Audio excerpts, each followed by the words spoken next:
ورته یاد کو بهلوله دې په لاره باندې تېرېدو یو څو ماشومان لګیا دي زما عزتمندو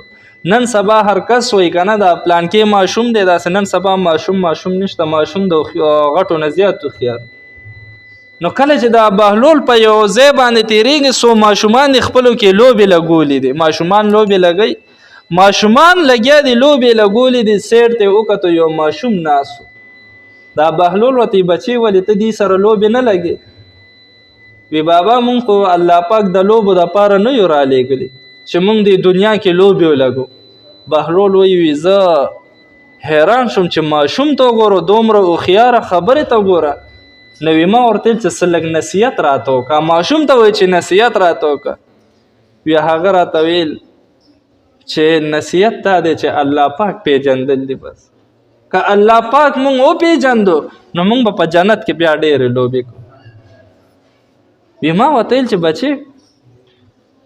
چې کله الله پاک تا دومره وپېژندو نو یا ماشوم راته وایي چې مونږ الله پاک ته مخامخ کېږو نو مونږ به څنګه مخامخ کېږو چې مونږ ټولې لوبې کړي خو به مونږ بیا جهنم ته ورغوځار کړي وی زه داسې یو حیران شم او یا ماشوم د جهنم نوم سره بېهوشه را پرېوتو او وی بېهوشه دی چې کله هوش کې راغی ما ورته ویل چې بچې ته خو ماشوم یې ته جهنم څنګه پېژنې وی راته وایي چې زه روزانه خپلې مور ته ګورم چې هغه کور کې هور بلی نو زه هغه هور ته ګورم مور مې اول واړه لرګي راولي اول چې مونږ هم هور بلو او ورکوټې خسکې ورته وایي څه ورته واړه ډنډګي راولو هغې باندې هور بل کو هغې نه پس بیا غټ لرګي ورته کو نو دا ماشوم وایي چې زه هغه مور ته ګورم